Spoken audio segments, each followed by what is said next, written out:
ഈ സമയത്താണ് യൂത്ത് കോൺഗ്രസ് എന്ന് പറയുന്ന പ്രസ്ഥാനം തന്നെ മൊത്തത്തിൽ ഇല്ലാതായിക്കൊണ്ടിരിക്കുന്നത്. 2 ഫാൻസുകാർ മാത്രമേ ഇപ്പോൾ കേരളത്തിലുള്ളൂ. ഷാഫിയുടെ ഫാൻസ്, രാഹുലിന്റെ ഫാൻസ്, പിന്നെ ഷാഫിയും രാഹുലും ചേർന്ന ഫാൻസ്.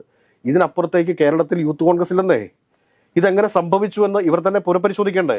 ഫാൻസുകളെ ഉണ്ടാക്കിയെടുക്കുന്നിടത്ത് തങ്ങളുടെ പ്രസ്ഥാനത്തെ വളർത്താനായിട്ട് ഇവർ മറന്നുപോയി. അതിൻ്റെയൊക്കെ ഒരു ദുരന്തമാണ് ഇന്ന് കേരളത്തിലെ കോൺഗ്രസ് അനുഭവിച്ചുകൊണ്ടിരിക്കുന്നത്. ഈ കോൺഗ്രസിന്റെ ബാക്ക് ബോൺ എന്ന് പറഞ്ഞാൽ എന്താണ്? അത് യൂത്ത് കോൺഗ്രസ് ആണ്, അത് KSU ആണ്, അത് മഹിളാ കോൺഗ്രസ് ആണ്. ഈ 3 പോഷക സംഘടനകളിലും ഏതെങ്കിലും തരത്തിലുള്ള ഒരു ശോഷണം സംഭവിച്ചാൽ അത് മൊത്തത്തിൽ ആ ഒരു പ്രസ്ഥാനത്തെ ബാധിക്കും, കോൺഗ്രസ് എന്ന് പറയുന്ന പ്രസ്ഥാനത്തെ ബാധിക്കും. അത് മനസ്സിലാക്കാനുള്ള ഒരു സാമാന്യ ബോധം ഉണ്ടാവണ്ടേ? മാധ്യമങ്ങളെയൊക്കെ ബഹിഷ്കരിക്കുന്നതിലൂടെ ഇവരെ എന്ത് സന്ദേശമാണ് ഈ സമൂഹത്തിൽ നൽകുന്നത്? വൈറ്റ്സ് ഓൺ TV അധിക്ഷേപിച്ചു എന്ന് വിചാരിച്ച് വൈറ്റ്സ് ഓൺ TVക്ക് എന്തെങ്കിലും സംഭവിക്കാൻ പോകുന്നുണ്ടോ? നമ്മൾ പറഞ്ഞിരിക്കുന്ന കാര്യങ്ങൾ കൃത്യമാണെന്നും അത് ഉത്തമമായ ബോധ്യമുള്ളത് കൊണ്ട് തന്നെ നമ്മൾ പറഞ്ഞിരിക്കുന്നത്. അല്ലാണ്ട് വെറുതെ ഒരു തമാശ ആയിട്ട് ഈ പൊതുമണ്ഡലത്തിൽ ഒരു കാര്യം പറഞ്ഞിട്ട് നമുക്ക് ഒളിച്ചോടാൻ പറ്റുമോ? അല്ലെങ്കിൽ ജീവിക്കാൻ പറ്റുമോ? ഇവിടെ നിയമവും നിയമപരമായിട്ടുള്ള സംവിധാനങ്ങളുമുള്ള ഒരു സംസ്ഥാനമല്ലേ ഇത്.